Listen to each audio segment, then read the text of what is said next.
It was just a traffic ticket when they went in prison because they failed to appear, or they failed to pay. Now they put warrants out to find them. So you have guys that have now served their debt, and they come out and they get tangled up in all these administrative law problems. And so we started thinking of solutions. So we looked around America for a solution to that. We couldn't find it. So what we did is we called all the law firms in the city together, and we sat with them and some foundations and said, let's start America's first ever pro bono legal service practice for men and women coming out of prison. And we did it. We now have something called the Reentry Legal Services, RELESE, release. And all they do, and the associates in these law firms love the work because they feel, this is what one said to me, we liberate the economic potential of the whole family. Because as soon as they clear warrants, we have expungement laws in Newark. They realize they can expunge some of these crimes. And they basically have given the guy a new life, a new lease to go out there and try to be economically productive. I'll give you one more example. We innovate on this idea. Because to me, that's one of the biggest problems in America. We would rather pay $100 on the back end to pay for our failure than invest $1 on the front end to ensure our success. And so we found a program. We said that we have all these guys coming home that have kids. Did you know children of incarcerated adults are many times more likely to go to prison than children not of incarcerated adults?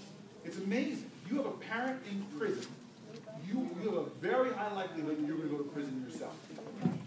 And so that's why when I saw Medea go to jail, I was like, this is a messed up example. You're setting a terrible example for your kids. And so my mom and I sat down and we were talking about this, and she said, Corey, look, you're not a father, and that bothers me deeply.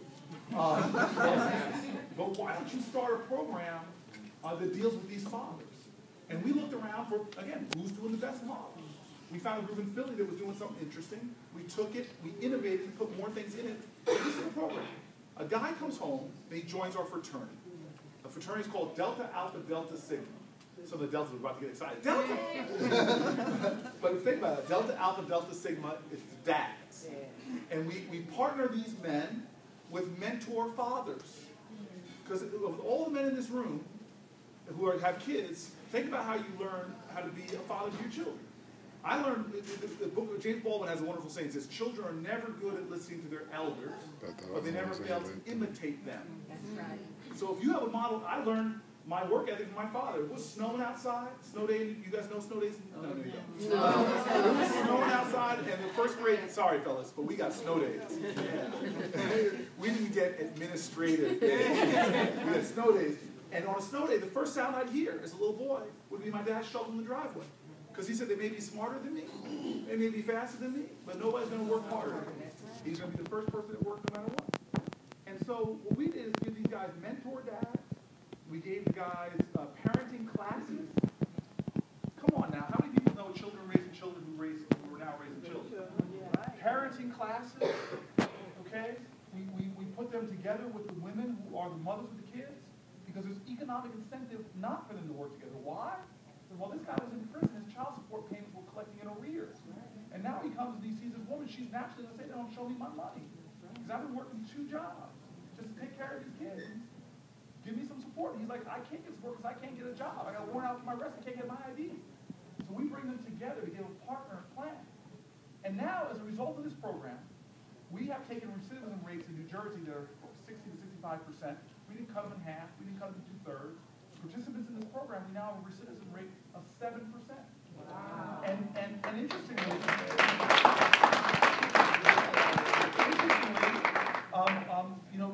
this recidivism rate is crashed.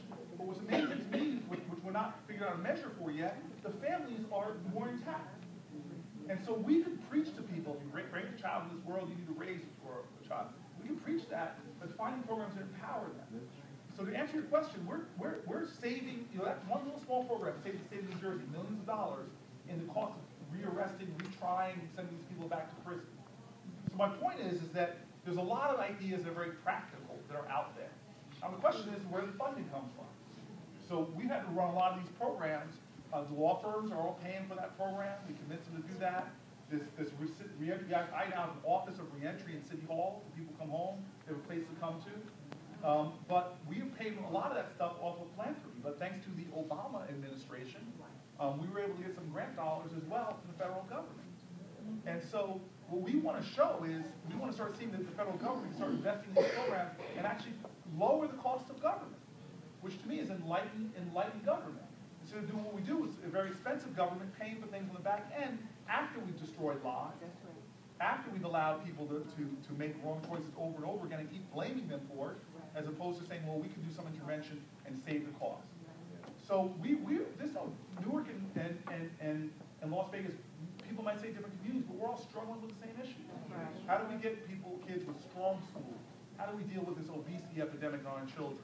How do we feel the lower levels of crime? And I had a murder the other night, the day before I came here. And it's the same thing, you know it. If you're murdered in my city, look at the statistic, and I bet you guys it's similar. If you're murdered in my city, you have an 85% chance that you were arrested before an average of 10 times. So as soon as a person's murdered, we pull the criminal history on them. And I see this person was arrested, re-arrested since they were a teenager, and that's not even including what happened to them as a kid. So we know the solution. We just go back 1 or 2 generations, you know the solution. My father, but for interventions of kids, would have been up under a prison, okay? And his son as well. So we know the things that change and strengthen our community. And we've got to figure out a way to craft public policy that makes fiscal sense. Because I'm not one of those guys, one of those fellow Democrats that's going to preach policy that's just pouring money away and not showing good results. We got to be honest on our side of the aisle. We got a lot of programs in our communities that spend a lot of money and don't get that great results. Okay, we got to be honest about this. And so we've got to start finding the high impact use of our dollars to get the kind of results that we really want to get. And so I'll end on that note. And to any extent possible, this is such an important state. As I was saying to a reporter earlier, what goes on in Nevada is going to affect New Jersey. In this election, what goes on in Nevada is going to affect Florida. What goes on in Nevada is going to affect California.